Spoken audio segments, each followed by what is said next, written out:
Magandang araw mga kaibigan. Ito, bigyan ko kayo ng update tungkol sa petition ay sinampa ni na Congressman Ungab at Attorney Vic Rodriguez sa Supreme Court. They're asking the Supreme Court na i-nullify or i-declare na unconstitutional ang 2025 national budget. Ito po, may magandang update. Itong post ni Peter Tio Lavina 40 minutes ago. Okay, bagong order po ng Supreme Court. Ang unang order noon is mag-submit ang House of Representatives, Senado at ang Office of the President ng comment nila sa petition within 10 days. Siguro nakasubmit na dahil tapos na yung 10 days. Ito, bagong order. Ito, basahin ko ang post. Supreme Court orders HOR, Senate, Palace to submit by February 24. Ay, ano bang petsa ngayon? February 20. 24. GAA General Appropriations Act 2025 and the enrolled bill which Congressman Ungab and Attorney Vic Rodriguez found to have blank amounts, missing signatures. So, kung 20 ngayon, 24 ang they have 3 or 4 days left. Dapat i-submit nila, order ito ng Supreme Court kasi, April 1 yung naitakda na oral argument. So, gumugulong na po ang proseso.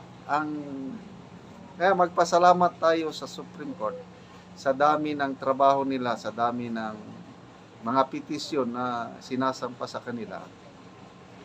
Binibigyan nila ng atensyon itong petisyon ni na Attorney Vic at Congressman Ungab. Sa kalimang dako naman, yun namang impeachment ni VP Sara, nako, ilan na ba? 3 petisyon naman ang nakabinbin.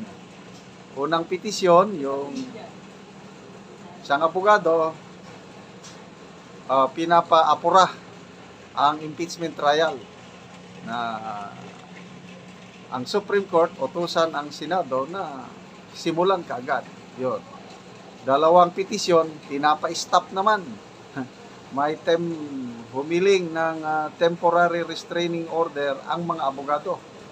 So yung unang grupo ng abogado, si Attorney Torion, plus sumunod yung mga abogado mismo ni VP Sara, ang humiling ng temporary restraining order sa Korte Suprema na hindi matuloy ang impeachment. Ganun po.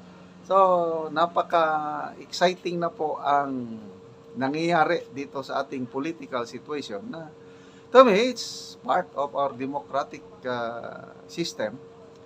Mas mabuti itong ganito na let mga legal remedies gagawin Sabi nila, natakot na daw si VP Sara, bakit siya nag-file ng ganong petisyon.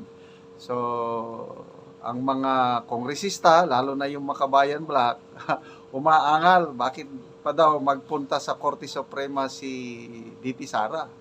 Anong masama doon? Legal remedies nga di pabayaan lang.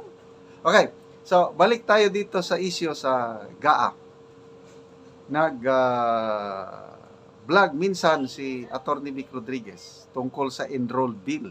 Kasi hinahanap nasaan ang enrolled bill.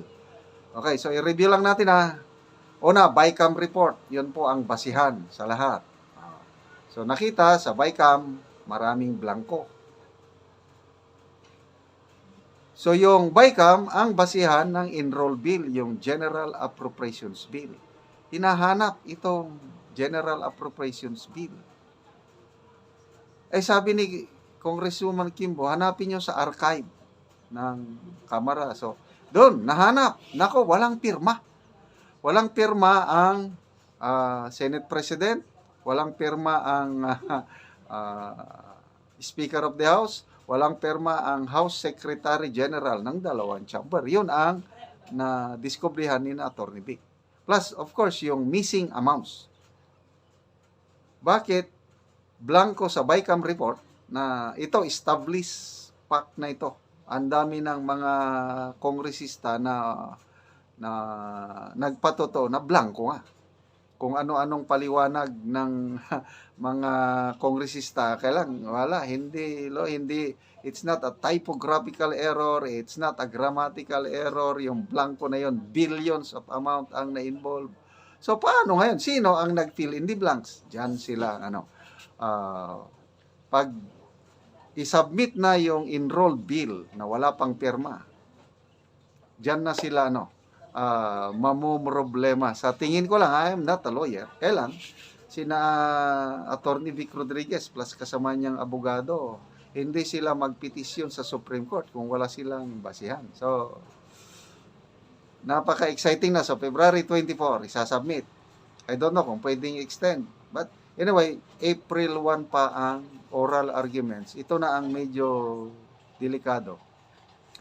Sa isang vlog, kahapon ba yun o 2 days ago, vlog ni Atty. Vic, ubos na ang guys. Ano yung sabi niya? 65% na ang na-release. Parang ganun. So, ibig sabihin, pagdating ng desisyon ng Korte Suprema, wala na. Baka naubos na yung budget. Yun po ang medyo alanganing sitwasyon. Kailan? Anyway, para sa akin, kaabang-abang ang desisyon ng Korte Suprema kasi granting desisyon ng Korte Suprema na null and void, unconstitutional, diyan mo na mapapatunayan na kung anong gagawin ng ating Pangulo, yung leadership in crisis situation. Kasi nung tinanong siya, anong gagawin? Stop government operations. Anong klaseng sagot nun? Napakasimple lang yung back to reenacted budget. Anyway, pasalamat tayo kina Atty. Vic, Congressman Ocab at mga kasama niya.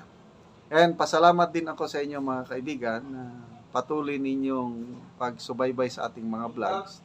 Ang income natin sa channel na ito, ginagamit natin pagtulong sa tribong Talaandig sa Bukidnon. Namimigay tayo ng libreng yero at pako para itong tribo makapagpatayo ng bagong bahay o ma-repair ang kanilang sira-sirang bahay. Namimigay din tayo ng solar light sa kanila dahil napakadilim ang kanilang palibot. Pagdating ng gabi, walang kuryente. Namimigay din tayo ng livelihood. Nagpapatanim tayo ngayon ng lakatan nga saging. Kung may itinanim, may aanihin. Kaya panoorin nyo ang video na ito, kabalikat kayo sa pagtulong sa tribo. Ituloy nyo lang ang inyong panunood, lalo na yung hindi pag-skip ng ads. Mayang buntag! Mayang buntag! Nagaunsa man mo diya? Ay, nag-abono sa saging. Pila man na siya kabangag? Upat ni siya. Kay Yan. patag man? O, kay patag man. Duwa ka, kumkom, tigtunga-tunga. Duha ka kumkum tag tunga-tunga. Oo.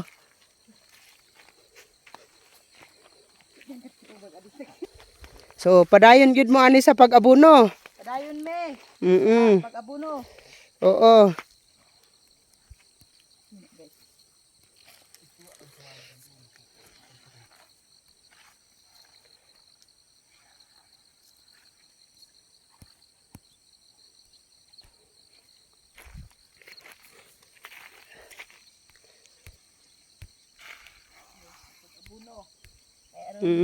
Para dali manambok. Para dali mutambok ang saging. Oo.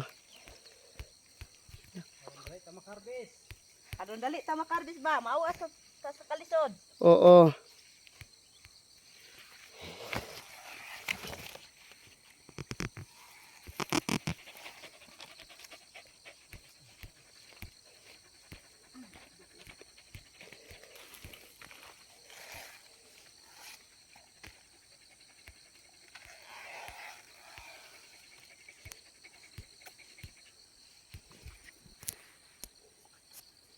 Ay, Mili, unsa man imong ikasulti sa padayon sa pag-abono, sa paghatag og mga tanom, pagsuporta. Pasalamat ko sa Ginoo nga kuan kanang gitabangan mi sa og sa kuan nagtan-aw sa YouTube nga gitabangan mi niya sa paghatag og abono. Oo. Nga makapatambok na among mga tinanim nga mauas nami sa kalisod. Oo. Salamat mi sa Ginoo og sa nagtan-aw sa YouTube. Oh, sige, salamat.